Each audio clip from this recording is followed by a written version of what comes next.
legal snags by telling you that you're okay. Hey, you're being recorded. Are you, or have you ever been a member of the FBI or any other government agency? Yeah, right. I when you plead the fifth, I plead the fifth on that one. All right. What's up, everybody? I'm here with Steve Von Till. How you doing, brother? I'm doing well, man, all things considering. Yep. Yeah, all things considering. It's a weird time that we're in. For sure. Your beard is on point, as always. Pointy. You got a new solo record, No Wilderness Deep Enough, coming out August 7th. And it's coming with a poetry book as well, accompanied by a poetry book. And available right now to listen to. If you go to his Bandcamp, you can hear Dreams of Trees and Shadows on the Run. I heard them last night, man, and I guess I don't know if it's because of the times and all the craziness that's going on. It feels deep. It feels melancholic. It feels I can feel pain, but also kind of like healing at the same time. If that makes any sense. Does that sound right? Yeah, absolutely. So, what was the? I guess obviously there's a lot of reasons why you should make a solo album, but what got you into that cycle of writing for this one? It was completely accidental. This whole record and the way it materialized is very organic and very,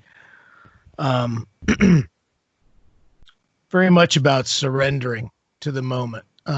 It began a couple years back during a spring break from work. I went with my wife, flew to northern Germany where her family lives. They've lived on the same farm, the same exact home site for over 500 years, which Wow. even by old world standards is a long time for somebody to be in one spot. And I wouldn't say the vibe there is dark or anything like that, but it is deep. It is there's a lot of weight, I think, that goes with living in multi-generational families for that long. The grandparents, parents and grandchildren. It's always been 3 generations until this one. And I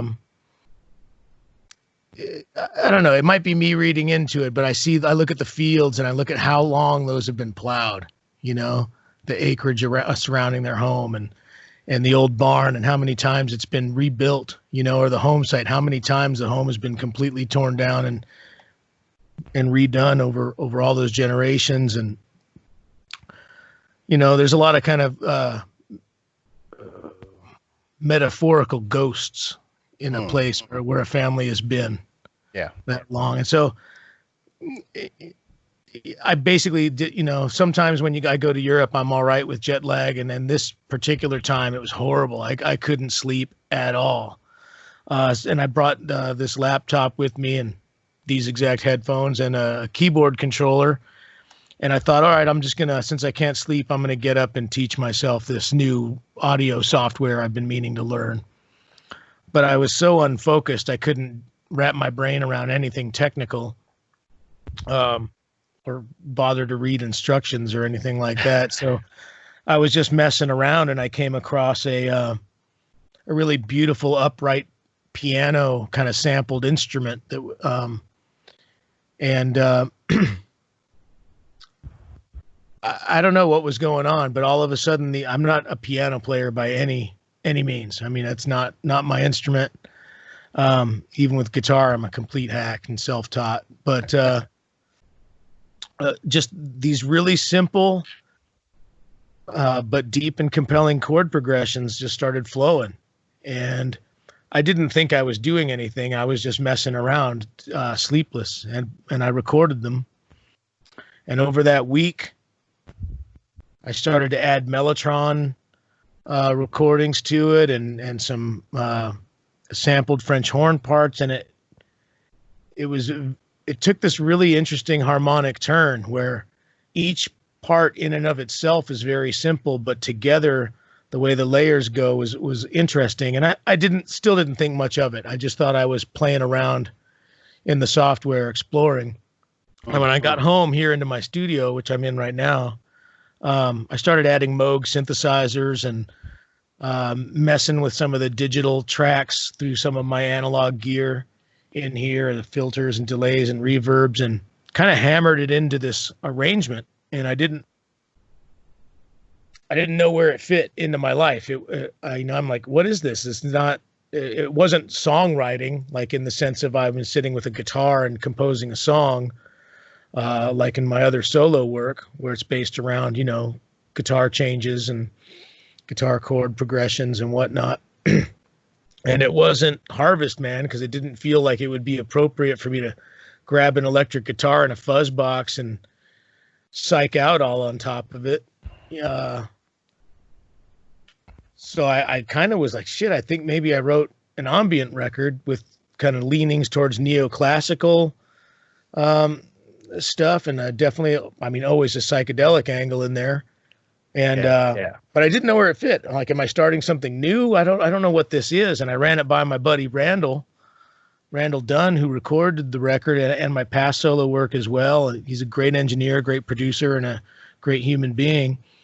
And I said, hey man, what if I took this ambient record I made and we replaced this sampled piano with a real piano, and we get a cello player to kind of add some analog breath to the old vintage kind of 70s mellotron strings, and replace the French horn parts I wrote with real French horn. And he said, well, yeah, we should definitely do that. That would be good. And you should also sing on it and make it your next solo record. Nice. And nice.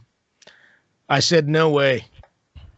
No, that's not the right approach. I don't think so.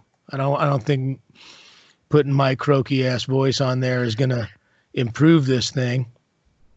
But I went into that with an open mind. And so the next day, by this time it was winter break from work. My wife was back in Germany visiting her folks. I was alone in the house with the dogs. And so I didn't want to come out here to the studio and leave them alone all day. So I set up a condenser mic out in the living room, and every morning I woke up with my coffee and I just improvised vocals to the tracks. And I sat there with my notebook and my pen and my journals of random poems and word banks and ideas. And within that week, I had all the vocal parts and all the lyrics. And I called Randall and I said, you were right. Let's book time. That's awesome. That's awesome, man. Yeah. So it came together, each step was an accident. Wow. I've heard it compared to like Nick Cave and the Bad Seeds type of vibe. Like I hear it, I guess, when I heard the two songs, that kind of like lower, raspy kind of register. And yeah, like it adds, like I said, this I feel the pain, but also, that's the way to heal from pain, is to kind of confront it, if that makes any sense, and sit in it and kind of let it grow. And I know that, you started writing this before, I guess, all the pandemic stuff that was going on and all the other craziness that's going on now with the movement of, trying to fight racism and all this other, police brutality and everything. But it kind of fits perfectly with, that pain that everybody seems to be feeling right now. It's coming out. It's almost like a premonition for you, like you were channeling something that was coming. It often works that way. That's been my experience with most of my solo work. It's been our experience with Neurosis. A lot of the times once in a while, we know what we're talking about or singing about, but a lot of times it's being channeled through us. Like it always comes for me sound first for the most part. And then I'm listening to the sounds and trying to figure out what the voices are within the music and what's demanding to be said. And sometimes I can hear it and translate it. Sometimes it just has to be musically right. Like what vowel sound are you going to hang on? Yeah. And what's the rhythm of the words, and how many syllables should be there, and so in trying to find all those things that make sense, a lot of times I'll go to old journals or old poetry that I've written just until recently only for myself, and steal lines and alter them and grab words as I need them and make them fit. So in some ways, they're like a collage of, it could be one song could be 5 or 6 different times in my life, depending on where I snagged the lines from. It's almost like taking the William S. Burroughs kind of cut up collage style of writing with my own stuff to have it make sense.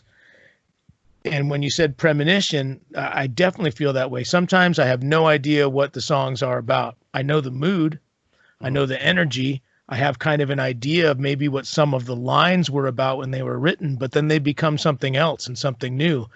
And sometimes years later, it becomes very clear what they were about. You know, like I've had moments on stage before where it was like, where it clicked. It's like, oh, that's what it's about, you know? And so in that way, it's like, you know, reading tarot cards or looking at tea leaves or whatever form of divination you want, you know, it's sometimes the song is its own form of divination. And really, I mean, that's just the trick of language, right? Language is very limited, especially, you know, one language, like you just take the English language, it's a very limited language and it can't really express all the things we want to say. So it's very possible that you could, you know, however many words a song is, take those words and apply them to another random part of your life, and all of a sudden it frames it in a way that makes sense, you know? So I think it's random, it's divination, there's energy and intent behind it. But yeah, like sometimes, like right now, some of it makes a lot of sense. Yeah, it's nuts, man. What do you, I mean, do you think about that kind of stuff? Do you research any kind of like spiritual aspect, like where this is coming from, this divination? Like, because I've experienced it myself. I mean, like you said, the English language is very limited. It wasn't even my first language. I grew up speaking Spanish, and then I learned English. But you take that into consideration that we only have like 26 letters even in the alphabet to work with. Like, that's very limited. And, you know, sometimes expressing yourself through music feels better because it seems like you're getting that message out. But where do you think, or have you looked into where this message is coming from? Like, do you think it's like ancient spirits? Do you think it's planet, like Mother Nature? Do you think it's, you know, some people write music for Jesus, you know, whatever it may be? Like, what do you think it is? You know, it depends on the person. It's probably all of that. I mean, I've always been fairly obsessed in my entire adult life of researching ancient cultures and especially earth-based spiritualities. And those are interesting ways to frame looking at the world, especially when they're not based on control systems like some of the big religions are, but based on more connections to the earth, connections to ancestors, connections to natural forces, connections to our development as a species and as a people. You know, who was the first human to have self-consciousness and self-reflection? You know, obviously as poets and artists, we hold that idea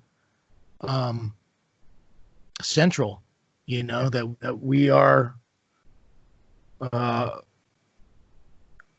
the one that was given self-reflection and the one to contemplate our place in an otherwise seemingly indifferent universe, and what do we do with that knowledge? You know, those are some of the concepts I've always dwelt on and been fascinated with. I have zero answers, but they are fascinating questions and concepts to explore artistically, and they kind of provide a lot of that existential angst that drives a lot of what makes me want to create.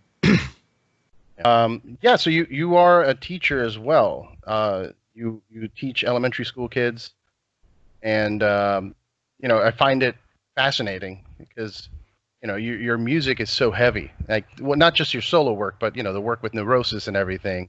And it's always funny to me when I hear or I see big, you know, metal dudes teaching kids. Is that something that you introduce to them at all, like music education, heavy music or anything like that? I don't really push it. I mean, I definitely, they all know that I'm in a band and that I travel once in a while and I go make music. I share with them that I run a record label of independent stuff because I want to inspire them that if you have an idea to support art, it's not about the voice or the shit on TV. You know, it's about doing it because you love it and because you want to do it, you know, and so, you know, they all kind of know, but I don't push it. You know, I keep it pretty sticking to what we should talk about, but in class. But we do sing. Like I bring old like folk songs out and we'll sing together so that they just have a chance to express themselves with their voice. And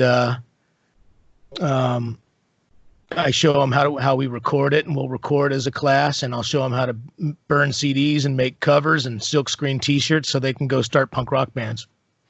That's awesome.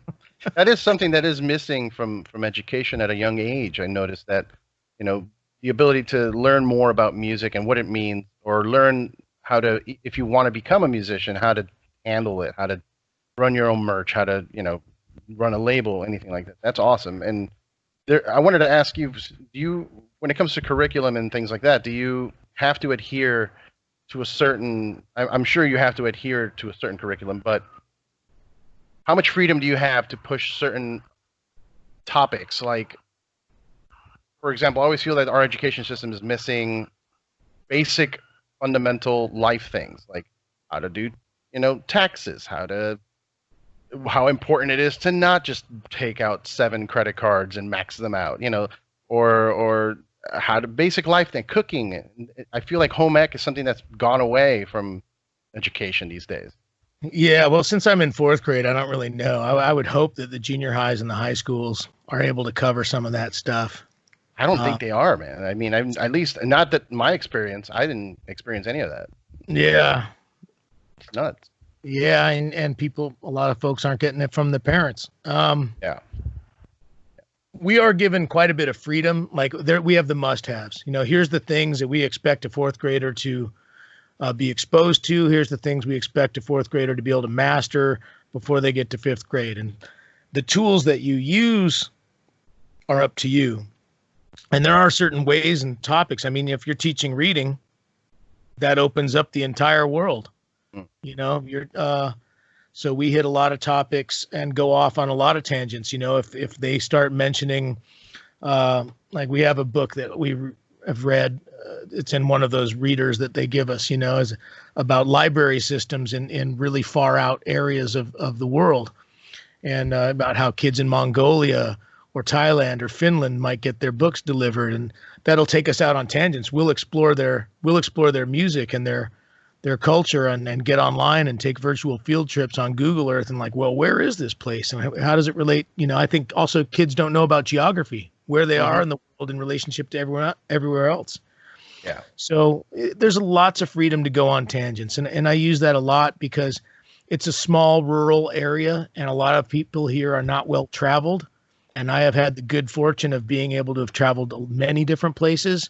And I try to bring those experiences to the kids to broaden their appreciation for different cultures, different languages, different people, humanity in general, that it's a lot bigger than just what they see on TV and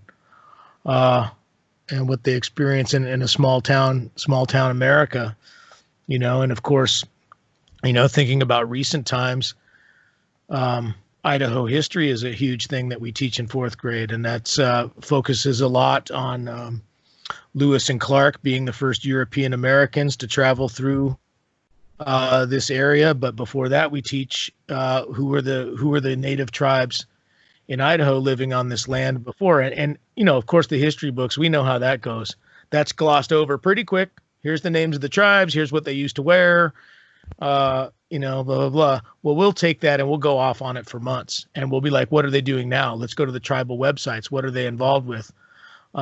These people are still around. They're among us, you know, still standing up for treaty rights, what have you. And that opens up talks for, like, when we read books about the civil rights movement in the 60s, which everything's at a 9-year-old level. So you got to take it, but yeah, then we're able to talk about racism and about, equity and what it means in America, for people, and truth in history, what was it like for people that didn't get to write the history books? Right. So we're able to put a lot of that stuff in there, and basically not with the purpose of pushing an agenda, but man, we have to be free thinkers, especially in this world of information overload and disinformation overload.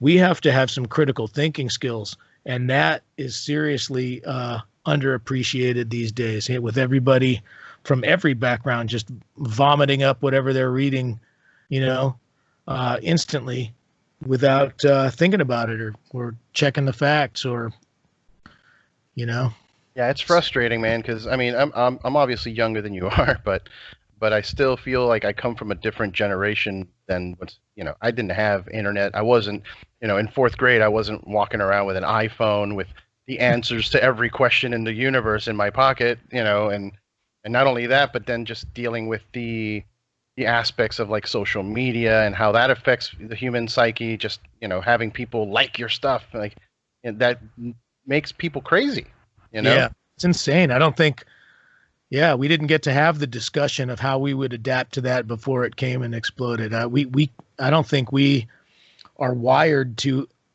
adapt that fast to the changes. The changes are accelerating so quick. They're outpacing us. Yeah, and I try to keep up. Like I said, I'm a little younger, but I still already feel old when I see stuff on the internet. I'm just like, what are you guys even talking about? And I try to keep up with the newest technologies because, like you said, it is progressing fast, and it's not going to stop. It's going to get faster. And you see videos of like Elon Musk talking about implanting chips in your brain to interface with stuff, and you got to be on top of those things, because if it becomes the norm, you don't want to get left behind, do you? You know what I mean? Shit, man, that's frightening. It is frightening, but I mean, it's such a double-edged sword, because of course, being able to repair brain damage and return vision to someone who's lost it, or functionality to a limb is super useful and great. And also just being able to communicate certain things without having to use our limited language, as we were talking about earlier. Yeah. But also there's the fear of being hacked. Like, they can hack your phone and take your bank account and stuff. Imagine how they can hack your brain, make you do things. That's just a terrifying idea, Yeah, no thank you. It really, if it wasn't for, the need to promote music and art and stuff like that, at being my age and of my generation, I don't know if I would feel like I'd have to be as plugged in as I am now. And I definitely, it's obsessive, and I see the way it could totally dominate people's lives if they weren't careful and didn't have some self-control. Yeah, I think I've talked about this a lot on the podcast, which is that education is so important. So I wanted to talk to you because I think that teaching kids at a younger age some of the things that from your generation or even my generation that they may just not even think about, and hopefully, or maybe they dismiss it, because you see that a lot on the social media. Oh, okay, boomer. Like, it's like, all right, but I get it. The times have changed and everything, but you still need to have some of those elements of what makes a human, I think. For sure. And, definitely I can speak for myself. That's one of my greatest gifts that I bring, is I share my life experience, and I'm quite a bit different than other teachers than they're used to, like, it's just as far as where I'm coming from and what I'm bringing to the table. So yeah, hopefully that brings some perspective, but again, people have to be open to it. Luckily, young kids are pretty much open to anything, How is the current pandemic thing affecting your teaching of the children? Like, are you doing virtual, like Zoom classes? Is that the thing? Well, we were. The school ended last week. Okay. So when we went on lockdown, um,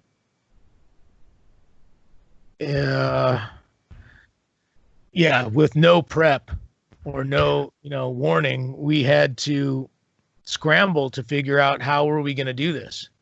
And we went on lockdown a week before spring break. So there was a week that was just kind of a wash, just kind of like, okay, school's closed, everybody home, stay tuned.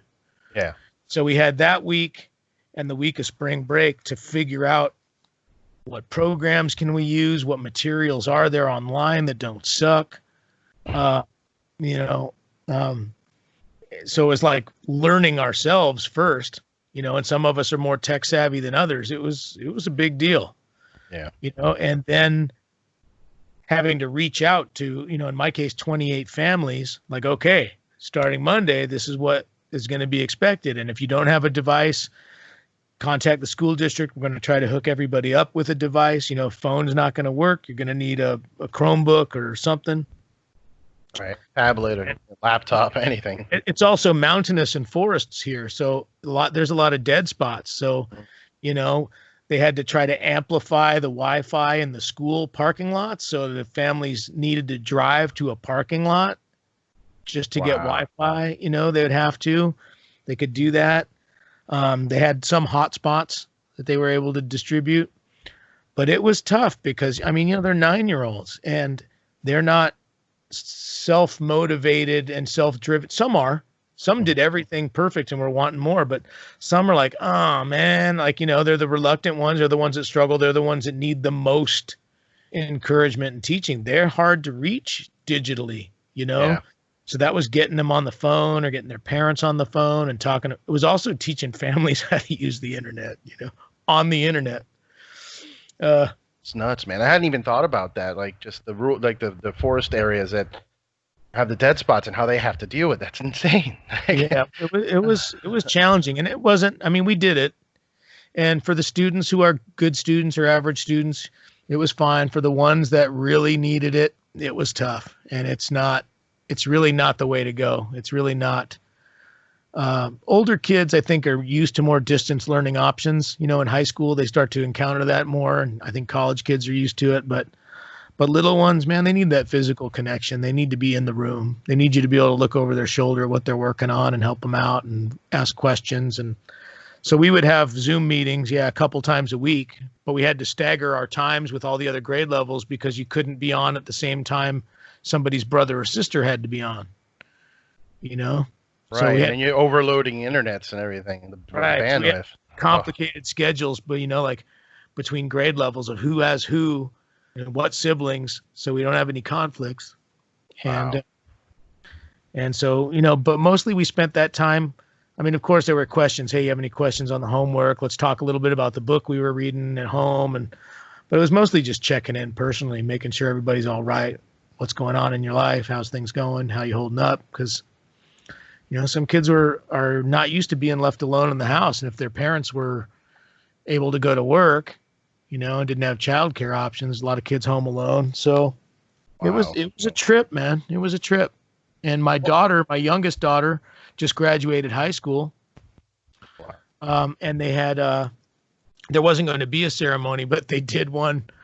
It was like drive-in movie style where every family got a ticket and you could drive in the fairgrounds parking lot with the ticket and park in rows, and there were 2 big screens and a stage, and they gave you the radio station to tune into the sound, and so the kids were able to socially distance 6 feet apart but walk the stage and get their diplomas, and you could watch it on the big screen and listen on the radio like a drive-in movie. That was kind of a trip. And that's crazy. And we actually did with our students. We came back last week for they limited it to, I think, 9 students could be in a room at a time to collect their stuff from the room and to have some closure with their teacher. It was only for half a day and to say goodbye. And that, it was cool to see the kids, but it's definitely hard to explain to 9-year-olds who really just want to give their teacher a hug about social distancing and playing it safe and You know, so it was good, strange, surreal, anticlimactic, all of it.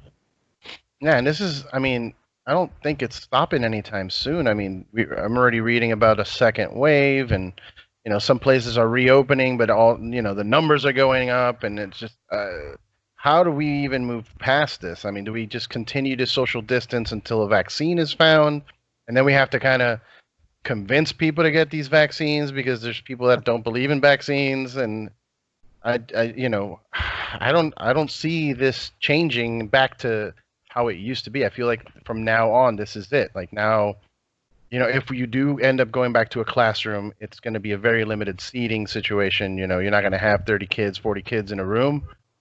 And concerts, for you, because that's your life. Aside from teaching, music's your life. So, the concert thing also is scary. I don't like the drive-through idea for concerts. I don't. It's not the same. Oh man. Yeah. Yeah. Well, I mean, who knows? I've got no answer with that one. Yeah. I don't know. Our area, I think, didn't get hit so hard, and so the consequence of that is that people aren't taking it as seriously as maybe as they could. I think our county, I can't quote an exact number, but somewhere around 75 people was our peak. Oh wow, that's not bad. But that may just because of lack of testing. Who knows what the reality is, and at some point we have to. I mean, it seems like the whole stay-at-home thing was to not overwhelm the healthcare system all at once and to stagger it. But I even from the beginning, I believe they were saying, unless I'm wrong, at some point it's got to rip through us, and we won't develop any immunities, and we won't. There's not a if, there's just a when, and so I don't know. I don't know what that means. It seems like the economic devastation of being closed forever, especially in our underground music scene, is devastating. Yeah, I read an article. It was like 90. They took a poll. Like 90% of the independent venues probably won't survive this. Headline. I really hope that number is wrong. Yeah, that's insane. People don't take that into consideration. Like, there's a lot of work being done to help certain communities that are hurting from the not having jobs, but the music community seems to be struggling the most. I mean, some musicians are doing well with the Twitch and the streaming stuff online, but the venues are what worry me, because where are we going to perform? Parking lots if we after everything? Yeah. Happen. Yeah, I mean, it definitely. I'm grateful to have a paycheck and a job I love. When you make strange, weird underground music, it's bizarre to think of actually earning a living that way anyway. Well, yeah, that's true. But the people that work at clubs, the bartenders, the security guards, that whole sub industry of people that it is their day to day, to make it happen for artists, let alone, the artist is one thing, the kind of infrastructure is another. And it seems like unless you're a huge corporate conglomerate, it's going to be hard to survive this one. Maybe taking a break. I some of the venues I've noticed here, like the El Rey Theater and like the Wiltern, they're not shut down. Like, they're not done, but they're just barricaded and like, hey, we'll be back. And if the government would allow certain music venues like that to just take a break from paying a monthly, rent or lease or whatever mortgage, that would help them to just kind of, because I feel that we will eventually, it'll become like the flu where we just live with it. It just happens every year at a certain time. There's flu season and we take our vaccinations and we move on. But I hope that that's where we end up with COVID, just so that we can continue living and not lose some of the fundamental things like music. Music is what scares me the most. Music and comedy are two of the biggest things that I love and are hurting the most with this. Yeah. Well, coming from the musical scene that we came from, I know that a lack of a financial infrastructure and a lack of mainstream support is not going to be the end, you know, in some sort of fertile underground of people needing to express themselves in some sort of intense new original way will come up, you know, and so I have no doubt about that. There will be art and music movements that will use whatever the situation is to their advantage to express their emotions and the way they feel about the way the world is going. But, you know, I mean, at some point it has to come back to something, whether it can't come back the same. It's already not the same, you know, Yeah. but, you know, I don't know. I mean, I guess we came back after the Great Plague wiped out a third of the population. So That's true. That's true. uh, That's human beings are a lot more resilient than I think we give credit for sometimes. Yeah, no, and very adaptive. People adapt. You know, like that was one thing I was very impressed with is just within like 2 weeks of the lockdown, how certain businesses were adapting. Like, oh, okay, well, curbside and curbside pickup and delivery, and then we're gonna have this contactless and no menus. You can check it out on your phone, and it was really motivating to see. And then also just seeing people jumping on the internet to do streams and concerts through that. And even though I'm not a big fan of the streaming concert thing. It's still something. Yeah. I guess it's something for people because, Yeah, I don't want to see another phone quality. Yeah, it's not the same as I can help it. Yeah, but I guess it is something to keep people from losing their minds because mental health is also one thing that's going to be devastating now because before it was a problem. Like right before this lockdown thing, mental health was becoming an issue because of social media, because so many people were turning to social media. But now we're like forced. This is all we have. This is, you have to be on the computer. So now people that maybe weren't getting affected as much are starting to get affected. And, keeping people entertained with music and other types of art, I think is going to become more crucial than ever. Yeah. And you got the solo record and the poetry book coming out in August. Are you planning any?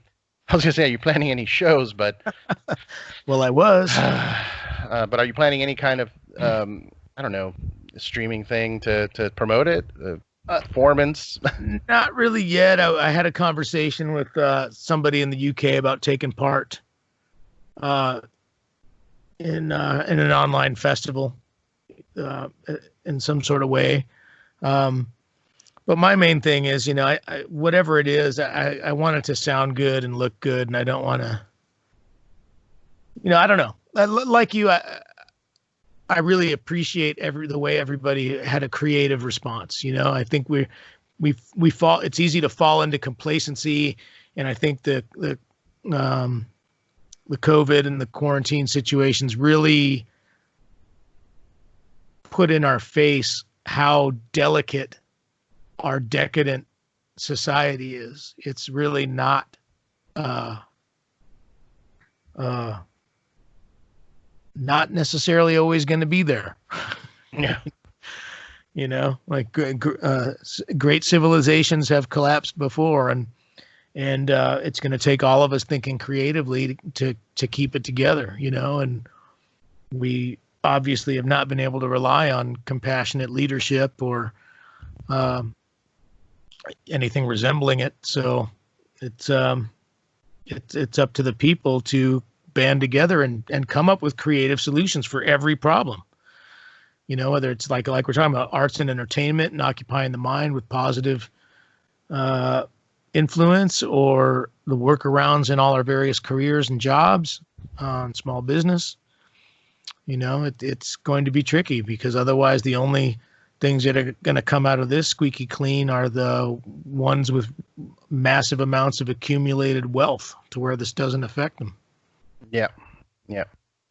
Yeah. And touching back on education, like I think that's something a lot of people should be focusing on too. Just go back and read some history about what happened with certain civilizations that collapsed. Because people tend to forget about that stuff if there isn't a HBO show about it or something, or some kind of Netflix documentary. But that's very important for people to remember that what we have can go away, and we need to protect it. And I don't mean protect it like go get your guns. just figure out a way for all of us to work together, which leads to the whole everything that's going on with the movement and anti-racism. Like I was talking to a buddy. I don't want to talk too much about it because honestly, it's not something. I'm a person of color, but I'm also not. I haven't been oppressed in that way, so I don't feel right talking about it. But I think that talking to a few friends of mine about it, they were like, "Oh, but why isn't it all lives?" And I'm like, "Well, look, it is." And I know that they're like, we should be focused on the virus. The virus that's killing us all. It's going to wipe out humanity. I'm like, I get it. But if we can't work together, if we can't, figure this out together, if we're fighting with each other, it's going to wipe us all out. This thing is just going to take us all out.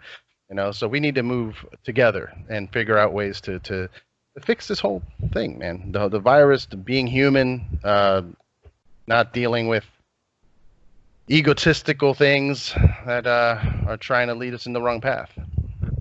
Agreed. Yeah, it's tough for people to feel unified when you have a culture of fear.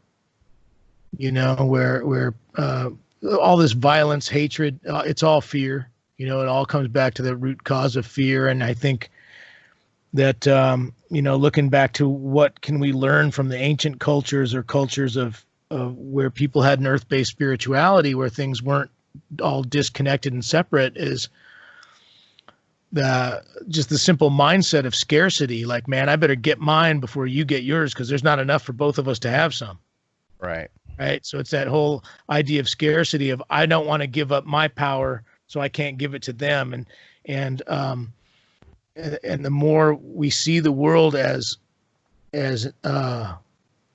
having a scarce amount of resources, as opposed to the way indigenous cultures may think about things, of that the earth has plenty, the earth will provide, there is enough for all of us. I think that just that general shift causes a lot of division, and there are powers that be that like to see people divided. I mean, the more people are divided, the easier they are to control. If you can have working people, the working poor, fighting over the scraps, then you don't even need to control it. They're doing it for you. Right. That's the way it feels sometimes. I don't want to get conspiratorial or beyond. But yeah. That's the way it plays out, whether it's meant to or not. It's not about conspiracy theories at this point. Like, that's just how it is sometimes. You see it happens. I know that this new music and poetry book is not out yet. It's coming in a few months, couple months. But has this ignited any kind of fire for Neurosis music? Is that something that you're looking into or thinking about anyway? We've been kind of on the down low since we got home from touring last summer. We hit it pretty hard since our 30th anniversary. We were doing a lot every year up for 5 years straight, pretty much, or at least 4.5. And so we're just kind of on the down low, and that's where we were before all of this happened. And so keeping it that way for now. Just watching. Yep. Yeah. I got to tell you, that tour, I went to the one with Converge and out in Orange County. I think it was the Constellation Room or Observatory, one of those venues. Observatory, yeah. And man, I had seen you guys before, but it was kind of fascinating to me that you sounded better than ever. It's something that's would make sense. You're like, all right, you guys have been doing it for a long time, so you should be at the top of your game, perfected. But at the same time, you see a lot of bands that are, a little bit older, kind of sound rough or slower, or maybe not, not there. But you guys, better than ever. Better than ever. The sound was there. The performance was insane. I mean, it was devastating was the word I used after the show. But yeah, you guys are, getting better every time I see you. It's insane. Right on. Well, thank you. Yeah, man. But anyway, just, I wanted to thank you for your time, and I know you're busy and you got a bunch of stuff going on, but I wanted to make sure people know about the album, No Wilderness, Deep Enough. It's on your own record label? Yep, Neurot Recordings.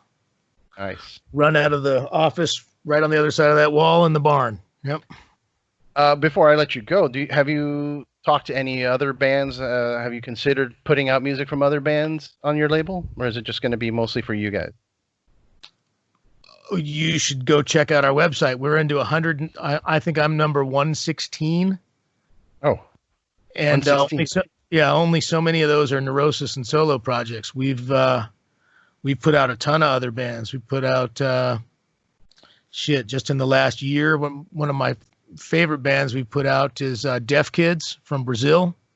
Okay. Yep, you should definitely check that out.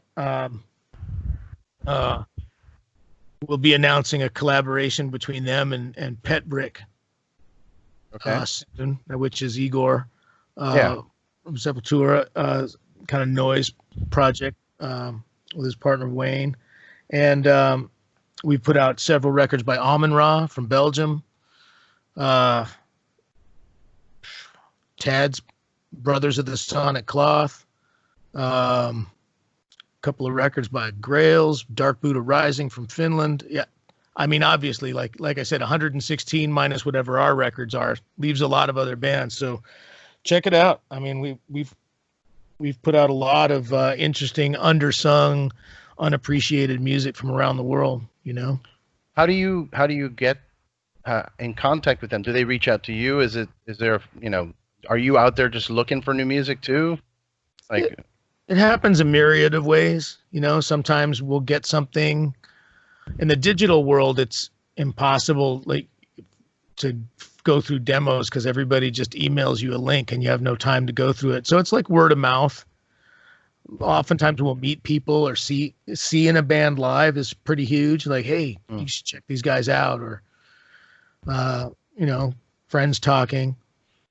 We do have to get more selective in the current economic environment. I mean,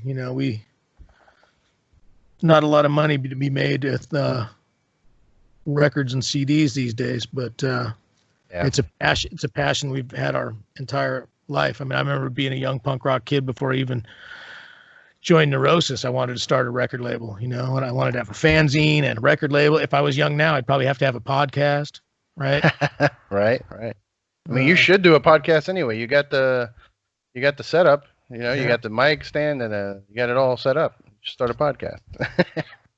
If only I had time for another project. Yeah, man. Well, hey, I appreciate your time, brother. I'm a big fan of Neurosis, big fan of yours, and appreciate you talking with me today. Hope thank you. Appreciate it. Yeah, man. I hope things, like all of us, I hope things start to stabilize and get back to performing. And if not, I hope you continue to create and put stuff out for everyone because it's needed during this time for sure. Yeah. Well, creation will never stop for sure. And I hope you stay safe and things normalize for you and your loved ones. And yeah, stay safe, stay sane. All right, brother. Cheers. Thank you. Take care.